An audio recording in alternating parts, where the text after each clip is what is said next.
para simbolizar que você estava matando uma vida e começando uma vida nova como escravo, com coisas, né? Só que essa gente que veio trazida como coisas, traficados, essa gente tinha em sua gene essa força da significação com Xangô. Essa gente que veio escrava e que está fadada à realeza. A realeza humana, em sua plenitude. Nós temos tudo para isso, sobretudo uma coisa que é essencial no ser humano, que se chama sensibilidade. Temos sequelas até hoje do tempo da escravidão.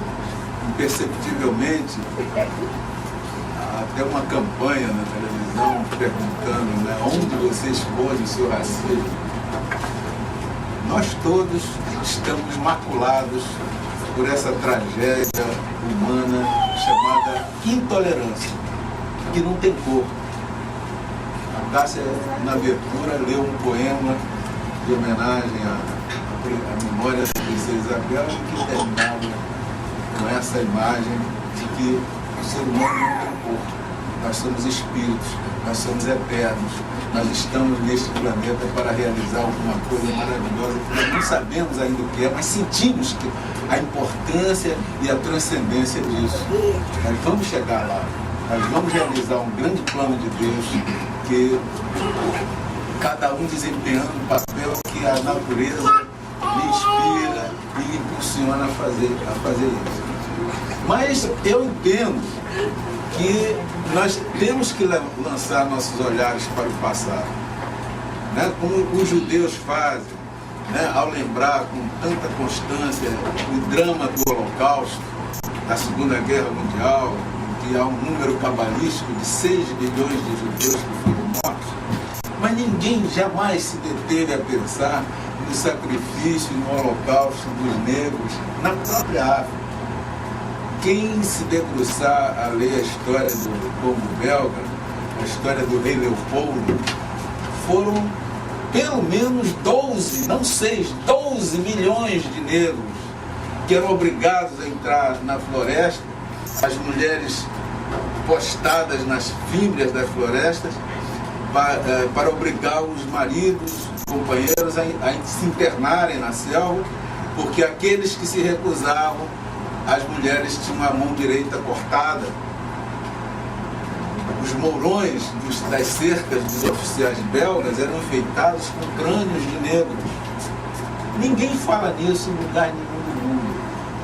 Há um poeta maravilhoso, pelo menos eu sou apaixonado por ele, Augusto dos Anjos, chamado Poeta da Morte, poeta da degenerescência humana.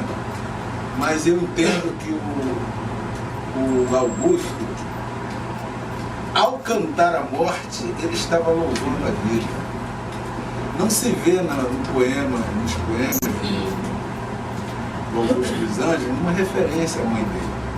Ele tem pelo menos meia dúzia de poemas exaltando a figura do poeta.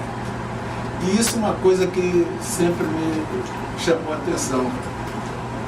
Pesquisando, as informações que vou dar a vocês aqui de versões, são de versões, né?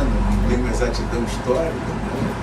Disse, não disse, mas conta-se que o Augusto, que tem um poema mais conhecido, aqueles versos íntimos, né? Aquele famoso que termina com estar nessa boca portuguesa, que é um primor de estudo psicológico, que ele diz: vez, ninguém assistiu ao formidável enterro de tua última quimera.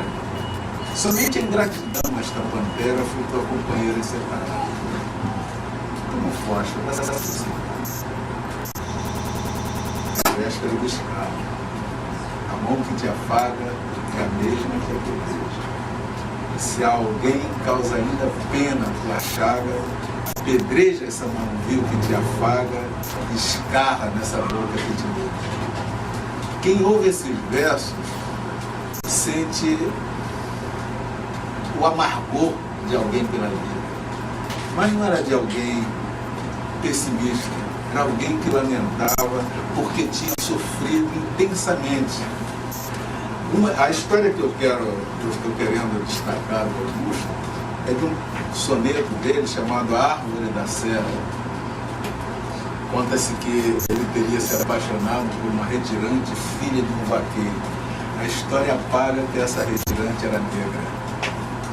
E a mãe dele, os senhores de engenho, famílias tradicionais, do início do século, não admitia aquele romance. E aí se entende por que a aproximação tão forte do Augusto com o pai e o silêncio dele com a mãe. Porque a mãe mandou surrar essa amada do Augusto, que estava grávida, se sabe se do filho dele, e morreu.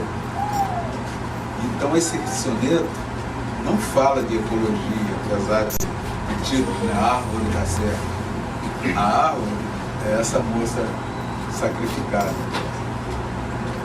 E é um diálogo dele com o pai, dizendo: as árvores, meu filho, não têm alma. E esta árvore me serve de empecilho.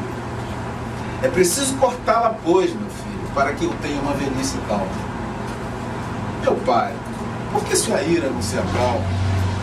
Não vê que em tudo existe o mesmo brilho? Deus pôs almas nos cedros, no junquilho. Esta árvore, meu pai, possui minha alma. Disse e ajoelhou-se numa rogativa: não mate a árvore, pai, para que eu viva. E quando a árvore, olhando a pátria serra, caiu aos golpes do machado bronco, o moço triste se abraçou com o tronco e nunca mais se levantou da terra. Esta é uma mensagem que quero deixar aqui, no sentido de que o aparente pessimismo dos versos finais, na verdade, fala de uma coisa que não tem cor em nenhum de nós, uma coisa chamada sensibilidade, uma coisa chamada sentimento, e que faz o nosso país, o nosso Brasil, o nosso povo, um povo único no mundo.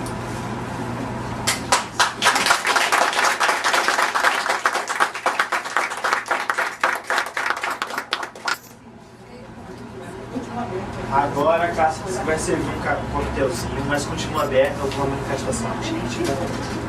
Alguém queira falar, dizer. Renato, eu só queria colocar o mote principal desse vídeo é um pássaro que voa muito alto e ele convoca os outros pássaros para voar com ele, né? Esse é do folclore angolano. Mas na verdade o que isso quer passar de imagem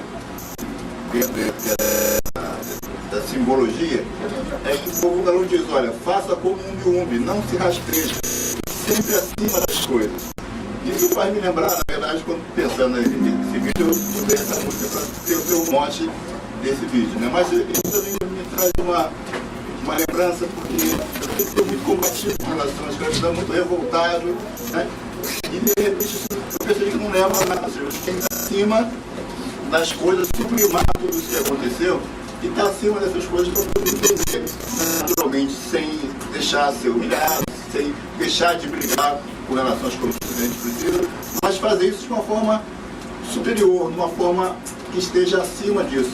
Isso também vai lembrar a história dos negros, que é muito comum na passagem, de várias passagens históricas, que falam que os negros, ninguém entendia como os negros, depois de trabalhar o dia todo na lavoura, né, à noite dançavam a noite toda.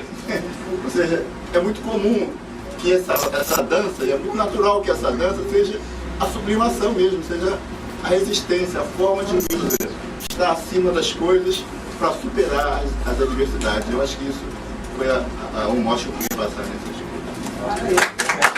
Quando eu vi um gente que mandou pra gente um salgadinho, e todos os meus amigos, o meu querido amigo lá. Eu não posso nem citar todos os nomes, porque muitos deixaram seus trabalhos para vir aqui. Né? Meu querido Geraldo, meu querido Rui, que trouxe de presente um CD maravilhoso, o Noel Rosa, que ele também é músico, compositor. Então, a todos vocês mesmo, a minha querida aqui, que ligou, eu falei, não, espera, vou segurar. veio longe da Zona Sul para estar aqui já conosco. Então, gente, muito obrigada mesmo. E vamos fazer a Kizomba agora, né? Mas